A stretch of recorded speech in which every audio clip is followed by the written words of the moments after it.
13 मार्च 1996 के दिन कोलकाता के ईडन गार्डन में इंडिया वर्सेस श्रीलंका का वर्ल्ड कप सेमीफाइनल मैच था, जिसको देखने के लिए लगभग 1,10,000 लोग आए थे। श्रीलंका पहले बैटिंग करते हुए 251 रन बनाती है और इंडिया के लिए टारगेट 252 का होता है। इंडियन टीम्स के बैटर ने काफी अच्छा स्टार्ट किया था और 90 रन पे सिर्फ एक विकेट था, लेकिन जैसे ही इंडिया का स्कोर 98 हुआ, सचिन आउट हो गए।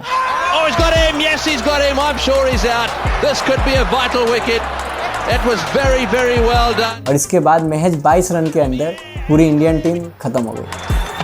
Oh, he's bowled him. He's bowled him.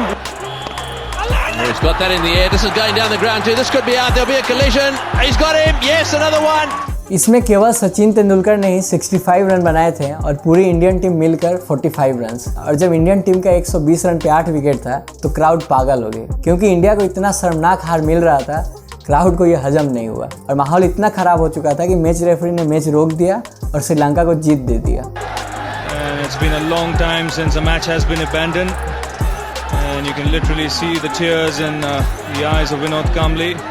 अब इस मैच को कोई भी हम में से देखेगा तो आसानी से बोलेगा कि इसमें फिक्सिंग हुई है, इसीलिए इस मैच को लेकर काफी कंट्रोवर्सी हुआ और इंडियन प्लेयर्स ने भी अपने टीममेट्स को ही लेकर एलिगेशन लगाया कि इंडियन टीम ने उस मैच को फिक्स किया था। क्योंकि ये 96 का मैच मैं लाइफ में कभी नहीं भूल सकता हूं, क्योंकि ये मैच के बाद मेरा करियर खत्म किया गया।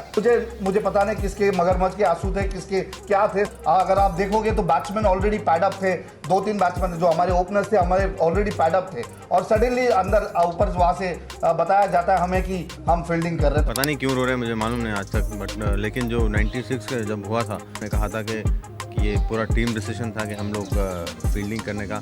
वो बिल्कुल खुश होना चाहिए कि इतने ज़्यादा वो क्रिकेट खेल चुके हैं, 3 या 4 साल जितने भी खेले, उनके जो कैरेक्टर है सब पूरे प्लेयर्स को पता था और मुझे भी पता था। अब इसी से सवाल उठता है कि क्या वर्ल्ड कप में मैचेस को फिक्स किया जा सकता है, और किया जा सकता है तो कैसे?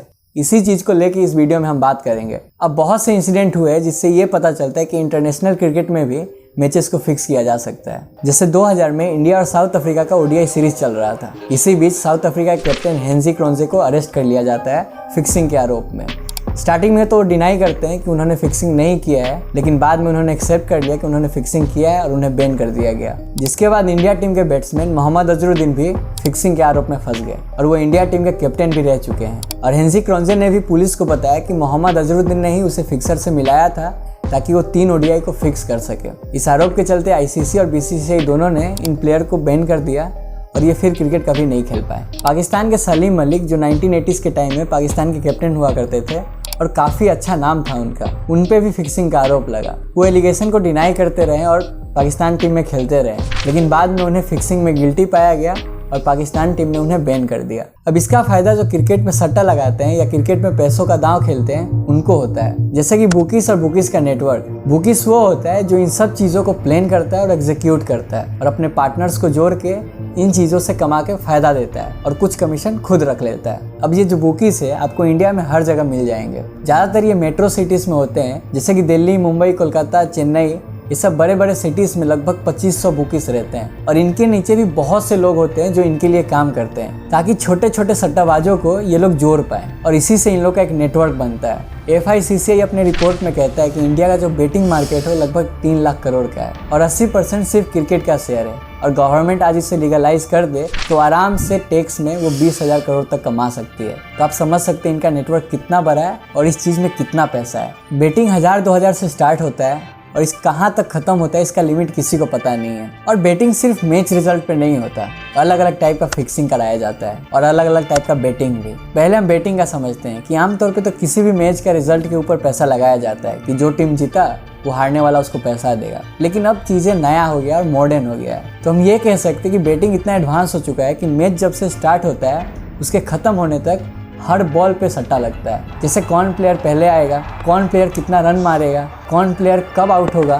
कौन बॉलर कब बॉल करेगा, कौन बॉलर कितना विकेट लेगा, इन सब पे बेट लगता है। अब क्रिकेट बेटिंग प्रॉब्लम को पकड़ना काफ़ी मुश्किल है, यहाँ तक कि आज का सिस्टम भी एडवांस हो गया है। अब ऐप के थ्रू बेटिंग होता है। इस ऐप में जैसे आप स्टॉक मार्केट में पैसे लगाते हैं और हर मोमेंट में पैसा बदलते रहता है, इस ऐप में भी हर बॉल पे या फिर हर सेकंड में पैसा बदलते रहता है और प्लेयर हो या फिर टीम का एक रेट हाई या फिर लो होते रहता है। जब भी लोग चाहे तो एंट्री ले सकते हैं या फिर एग्जिट ले सकते हैं। अब इन्हीं सबसे ज़्यादा फायदा कमाने के लिए जो बुकीज हैं वो डायरेक्ट या तो मैच फिक्स कर लेते हैं या फिर प्लेयर को फिक्स करते हैं। अब मैच फिक्सिंग का मतलब होता है कि दोनों टीम को फिक्स करना, तो ये आजकल काफ़ी मुश्किल हो गया है। तब ये बुकीज काफ़ी एडवांस होकर प्लेयर को फिक्स करते हैं और इसी फैक्टर को यूज़ करके ये लोग काफ़ी कॉन्फिडेंट हो जाते हैं और कितना भी पैसा मार्केट में डाल देते हैं। और जो अगेंस्ट वाला लोग होता है उनको लगता है कि ऐसा होगा ही नहीं और वो लालच में आकर पैसा डाल देते हैं और हार जाते हैं। तो ये बुकीज जब दोनों टीमों को या फिर एक ही टीम से डील करती है कि उन्हें कैसा खेलना है, तो ये मैच फिक्सिंग होता है। या फिर किसी प्लेयर को फिक्स करके एक टास्क दिया जाता है कि मैच के ऐसा पॉइंट पे उन्हें एक ऐसा काम करना है ताकि ये उसी मोमेंट पे बैट लगाएं और जीते। इसे हम स्पॉट फिक्सिंग बोलते हैं। अगर हम रियल एग्जांपल है स्पॉट फिक्सिंग का, तो 2010 में पाकिस्तान का मैच इंग्लैंड के साथ था लॉर्ड्स ग्राउंड में। अब इस मैच से पहले ही अंडरकवर रिपोर्टर ने एक न्यूज़ चैनल को एक टेप दिया जिसमें फिक्सिंग की बात हो रही थी कि पाकिस्तान के बॉलर मोहम्मद आसिफ और मोहम्मद आबिर एक एक नो बॉल डालेंगे।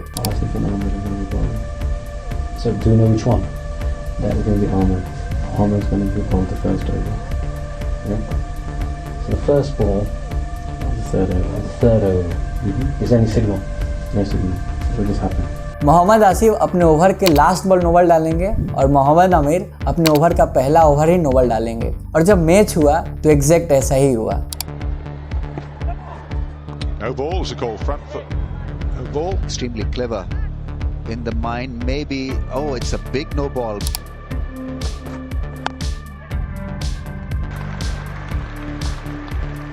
His left leg lands there, he's way over. अब इस चीज का पहले ही प्रूफ दे दिया गया था तो इसे कोई नकार नहीं सकता था।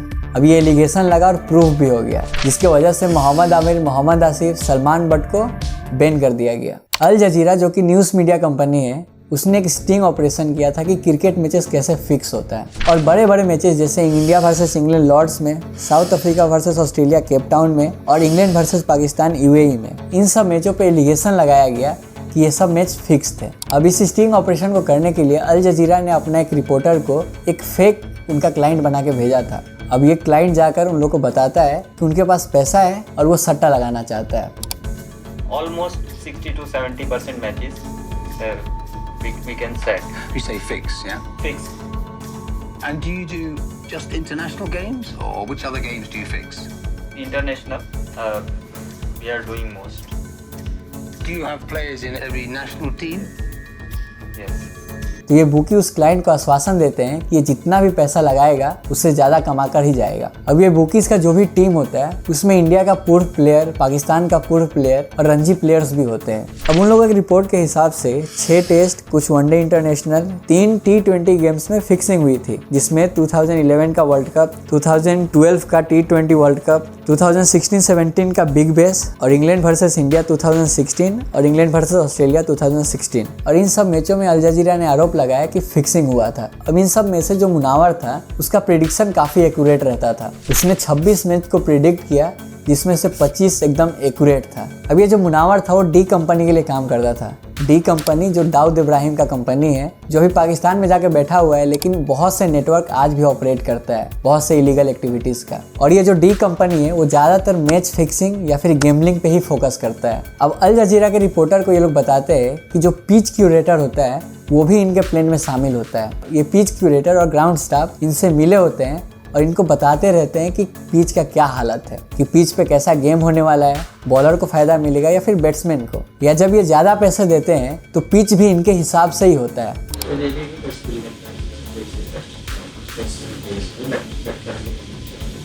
इस चीज़ को लेके गाले में जो स्टेडियम है श्रीलंका में, उसके स्टाफ पे काफ़ी केस हुआ था जिसको बाद में हटा दिया गया था। अब अल जजीरा ने इस पूरे स्टिंग ऑपरेशन को आईसीसी को दे दिया। तो आपको लग रहा होगा कि बहुत लोग इससे अरेस्ट हुए होंगे और काफ़ी चीज़ों को पकड़ा गया होगा, लेकिन ऐसा कुछ नहीं हुआ। आईसीसी ने इसको उल्टा बेसलेस बता दिया। बुकीज पेमेंट के लिए हवाला रूट का इस्तेमाल करते हैं। हवाला रूट का मतलब होता है कि अगर आप दिल्ली में हैं और आप क्रिकेट में 1 लाख हार गए हैं तो आप दिल्ली में ही किसी को मिल के जो 1 लाख रुपया जीता है उसे आप ये दे देंगे। और इसी नेटवर्क का फ़ायदा उठाकर ये लोग बच जाते हैं। और इनके जितने भी नेटवर्क है इसमें काफ़ी लॉयल लोग रहते हैं। और बहुत कम लोग होते हैं जो इनको बिट्रे करते हैं या फिर धोखा देते हैं। अब ये बुकीज़ का नेटवर्क इतना स्ट्रांग होता है कि इन्हें पकड़ा भी नहीं जा सकता है। इतने सारे बुकीज़ है और एक बुकी लगभग 100 से 200 फ़ोन रखता है और हर 1-2 मैच के बाद वो फ़ोन बदल देते हैं या फिर सिम बदल देते हैं, तो इससे उन्हें ट्रेस करना काफ़ी मुश्किल हो जाता है। अब गवर्नमेंट से बचने के लिए और जो बुकीज़ पुलिस के नज़र में रहते हैं, ये लोग देश के बाहर चले जाते हैं और वहीं से अपने नेटवर्क को ऑपरेट करते हैं। ज़्यादातर ये लोग दुबई जाते हैं या फिर इंडिया में ही सिक्किम में जाते हैं, क्योंकि सिक्किम में हाल ही में बेटिंग को लीगल कर दिया गया है, तो अब इनका ठिकाना बन गया है। क्योंकि इंडिया में बेटिंग इलीगल है, इस वजह से कोई भी अगर बेटिंग में पकड़ा जाता है तो अच्छा खासा फाइन होता है और 2 से 3 साल तक जेल होता है। एक अरेस्ट हुआ बुकी बताता है कि वो सिस्टम से आसानी से इसलिए छूट पाते हैं क्योंकि ये पुलिस को हफ्ता देते हैं और ये जो पुलिस होता है वो कांस्टेबल से लेकर ऑफिसर लेवल तक इन पैसों को खाता है। हर मैच के लिए अपने एरिया का पुलिस को 5 से 10 लाख रुपया देना पड़ता है और अगर पुलिस का ही इन सब चीज़ों पे बेकिंग हो तो डरना किस बात का। ये लोग बेखौफ चीज़ों को करते हैं। अब इन सब प्रॉब्लम को देखते हुए और प्रॉब्लम को टैकल करने के लिए सुप्रीम कोर्ट ने एक पैनल बैठाई थी और रिकमेंडेशन मांगा था कि क्या बेटिंग को लीगल कर देना चाहिए। तो कमेटी का कहना था कि अगर बेटिंग को लीगल कर भी दिया जाए तो बीसीसीआई को एक ऐसा मैकेनिज्म बनाना पड़ेगा जिससे प्लेयर इस चीज़ में ना फंसे। बहुत से cricket expert, cricket industry, cricket agencies या फिर जो भी पॉलिटिशियंस है, उनका कहना है कि बेटिंग को लीगल कर देना चाहिए। इससे गवर्नमेंट को अच्छा खासा फायदा होगा, लेकिन इसका बहुत बड़ा नुकसान है क्योंकि क्रिकेट में बेटिंग ज़्यादातर गरीब लोग करते हैं। क्योंकि इंडिया में गैम्बलिंग और लॉटरी को लेके काफ़ी सोशल टेबू बना हुआ है, क्योंकि अगर एक बार भी जीत गए तो लाइफ चेंज हो जाएगा। इंडिया में ऐसा नहीं है कि गैम्बलिंग को एकदम बैन करके रखा गया है। जो हॉर्स रेसिंग होता है और उस पर जो सट्टा लगता है या फिर गैम्बलिंग लगता है, उस पर गवर्नमेंट 30% चार्ज करती है, लेकिन बेटिंग पे इतना हाई परसेंटेज होने की वजह से कोई भी इस रूल को फॉलो नहीं करता और 90 to 95% बेटिंग इलीगल है हॉर्स बेटिंग को लेके। इसलिए बहुत लोगों का ये कहना है कि अगर क्रिकेट बेटिंग को लीगल कर दिया जाएगा तो इससे गवर्नमेंट तो कमाएगी ही, लेकिन शायद चीज़ों में ट्रांसपेरेंसी है क्योंकि वो लीगल है, तो जितना भी ब्लैक मनी वगैरह यूज़ हो रहा है वो कम हो सकता है। आजकल फिक्सिंग या स्पॉट फिक्सिंग ही करना काफ़ी मुश्किल है क्योंकि प्लेयर्स पे काफ़ी रेस्ट्रिक्शन होता है और काफ़ी रेगुलेशंस और रूल्स के अंदर रखा जाता है और प्लेयर्स को भी काफ़ी डर रहता है कि इन सब चीज़ों की वजह से उनका करियर ख़त्म ना हो जाए, क्योंकि पिछले केसेस में जितने भी प्लेयर्स फंसे थे उनका करियर वहीं ख़त्म हो गया। अब जितने भी प्लेयर्स थे जिनमें फिक्सिंग एलिगेशन लगा था, जैसे कि मोहम्मद अजहरुद्दीन, उनका बैन कोर्ट ने लिफ्ट कर दिया और मोहम्मद अजहरुद्दीन भी ये ब्लेम करते हैं कि वो मुस्लिम थे इसलिए उनके साथ ऐसा हुआ। अब IPL को भी लेके काफ़ी क्वेश्चन उठता है कि हर मैच फिक्स होता है, स्क्रिप्टेड होता है WWE की तरह, तो ऐसा क्रिकेट में पॉसिबल हो सकता है? अगर एक आदमी कॉमन सेंस से सोचे तो नहीं हो सकता है। वैसे मैचेस में स्पॉट फिक्सिंग हो सकता है और इसका केसेस IPL में चेन्नई वर्सेस राजस्थान के मैच में हुआ था। अब क्रिकेट जैसा गेम को स्क्रिप्टेड या फिर पूरा गेम को फिक्स नहीं किया जा सकता है और लगान जैसा मूवी जो कि क्रिकेट के ऊपर बेस्ड था, उसको भी स्क्रिप्ट वाइज शूट करने में काफ़ी परेशानी आई थी और काफ़ी महीने भी लगे थे। तो आप सोच सकते हैं कि एक मैच को एक दिन में ही इतना प्रिडिक्ट करके और स्क्रिप्ट करके नहीं करवाया जा सकता है। तो ये था वीडियो, क्या वर्ल्ड कप के मैचेस फिक्स हो सकते हैं और फिक्स हो सकते हैं तो कैसे। आशा करता हूं कि आपके सारे सवालों का जवाब मिल गया होगा और अगर आपको ये वीडियो अच्छी लगी हो तो इसे लाइक और शेयर कर दीजिए। हमसे अगर कुछ छूट गया हो या फिर आपके कुछ ओपिनियन हो तो आप कमेंट बॉक्स में ज़रूर बताइए। हम ऐसा ही कंटेंट बनाते रहते हैं, तो हमारे चैनल को सब्सक्राइब कर लीजिए ताकि जब अगला वीडियो आए आप तक पहुँच पाए। मैं विवेक आपसे मिलता हूँ अगले वीडियो में। जय हिंद।